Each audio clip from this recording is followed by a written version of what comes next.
ایک عام آدمی ہمیشہ یہ پوچھنا چاہتا ہے اور ہمیشہ یہ پوچھتا ہے اور اس کو کوئی جواب نہیں دیتا کلیئرٹی میں کہ ان کا رب جس نے ان کو کریٹ کیا ہے وہ ان سے کیا چاہتا ہے. اگر آپ یہ سوال مجھ سے 10 سال پہلے پوچھتے تو میرا جواب بہت مختلف ہوتا. اگر آپ یہ سوال مجھ سے 10 سال پہلے پوچھتے تو میں آپ کو اس قسم کا جواب دیتا. آپ کا امپریشن یہ ہوتا کہ رب مجھ سے اتنی چیزیں مانگ رہا ہے کہ میں اس کو کبھی نہیں دے سکتا. بالکل ٹھیک. اور میں جو کچھ بھی کر لوں میں ناکام ہوں. میں ایک گنہگار اور گھٹیا انسان ہوں اور چانسز 99.9% یہی ہیں کہ میں جہنمی ہوں. ٹھیک. اور یہی بدقسمتی ہے میری کہ میرا رب جو ہے اس نے بہت ہی زیادہ بھاری کام مجھ سے کروانے اور وہ میں ایک تو میں کر نہیں سکتا اور کر بھی لیتا تو شاید اس میں کوتاہی اتنی ہوتی کہ وہ قبول نہ ہوتے. لیکن الحمدللہ آپ نے یہ سوال 10 سال بعد پوچھا ہے.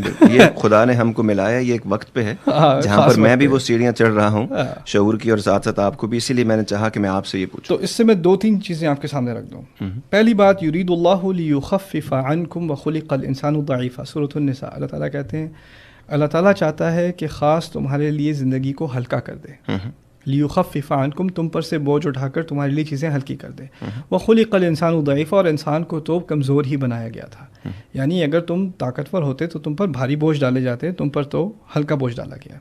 دوسری بات, الا من رحم ربک ولذلک خلقہم, سوائے ان لوگوں, خاص لوگوں کے بارے میں بات کی جا رہی ہے جو جنت میں جائیں گے, کہ جن کو اللہ تعالیٰ نے رحم دیا. ولذلک خلقہم, اور اسی لیے تو انہیں بنایا تھا, جنت کے لیے ہی بنایا تھا.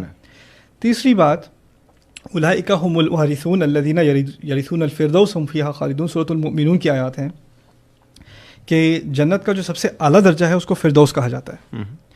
اب ہم تو یعنی اگر ہمیں کہیں وہاں سے ہوا بھی مل جائے تو بڑی بات ہے, یہ تو بہت ہی اونچی جنت کی بات ہو رہی ہے. کہا گیا یرثون الفردوس, ان کو وہ فردوس وراثت میں ملے گی. آپ مجھے یہ بتائیں وراثت میں کب چیز ملتی ہے؟ جو جب آپ ہی کی بنتی ہو. آپ ہی کی بنتی ہو تو وراثت میں ملتی ہے, وقت پہ ملتی ہے. تو اس کے بارے میں ایک بڑی مشہور حدیث ہے رسول صلی اللہ علیہ وسلم کی, صحیح حدیث ہے.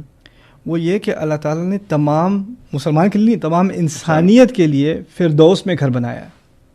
ہر انسان کے لیے اس کا اپنا گھر, کسی جنت کے کسی لو لیول میں نہیں, ہائیسٹ لیول میں اس کا گھر ابھی سے تیار ہے. خدا کوئی کام بغیر مقصد کے نہیں کرتا. اگر اس نے گھر بنایا ہے تو کس لیے بنایا ہے؟ تاکہ آپ اس میں رہیں.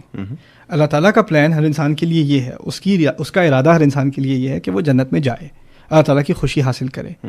یہ چیزیں میں آپ کے لیے اس لیے آپ کے سامنے اس لیے رکھ رہا ہوں کہ جو ہماری ریلیجس ڈسکورس ہے نا, جو خاص کر India, Pakistan, even Arab world میں جو دین کے بارے میں بات کی جاتی ہے, اللہ تعالیٰ کے بارے میں بات کی جاتی ہے, اس سے امپریشن یہ دیا جاتا ہے کہ یہ بہت ڈرایا جاتا ہے, بہت ڈرونا خدا ہے, یہ بہت غصے والا خدا ہے, بہت سزاؤں والا خدا ہے, اور اس نے کسی کو نہیں چھوڑنا, یہاں تک کہ اصل آفت تو مسلمانوں کی ہے.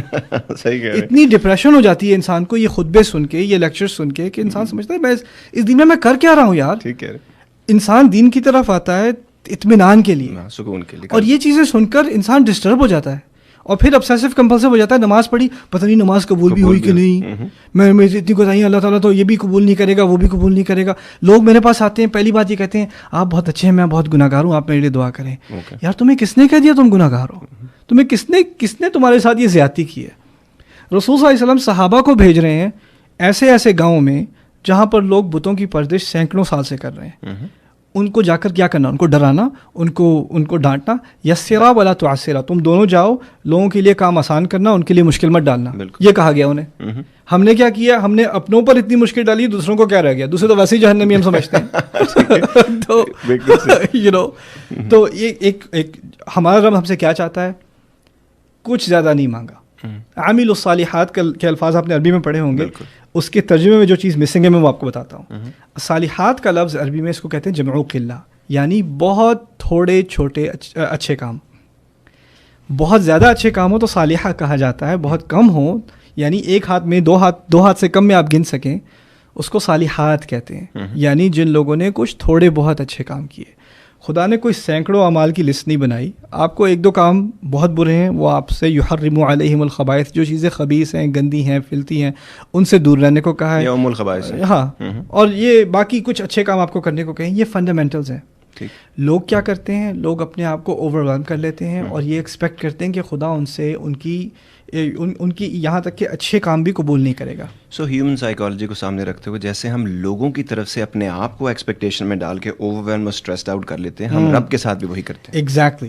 یہاں تک کہ میں اس میں ایک بات کا اضافہ کروں, لوگ آپ کی غلطی دیکھ کر آپ سے کہتے ہیں خدا آپ کو کبھی معاف نہیں کرے گا. یہ فتویٰ تو وہ لگا ہی نہیں سکتے. اور لوگ آپ سے کہتے ہیں آپ برے انسان ہو, آپ جھوٹے ہو, آپ نے غلطی کی ہے, آپ نے چیٹنگ کی ہے, یا آپ نے اپنے پیرنٹس کی جو آپ کی ایکسپیکٹیشنس تھی اس کو ڈس اپوائنٹ کیا ہے, تم نے کہ ہماری امیدوں پر پانی پھیرا, یہ کیا وہ کیا. لوگ آپ سے امید ہٹا لیتے ہیں. جب لوگ آپ سے امید ہٹا لیتے ہیں تو آپ کے دماغ میں ایک کانسیپٹ یہ آتا ہے کہ شاید خدا نے بھی مجھ سے امید ہٹا لی ہے. ایسا کبھی نہیں ہوتا. لوگوں کے امپریشن کو آپ خدا کے امپریشن سے کنفیوز نہ کریں. بالکل ٹھیک.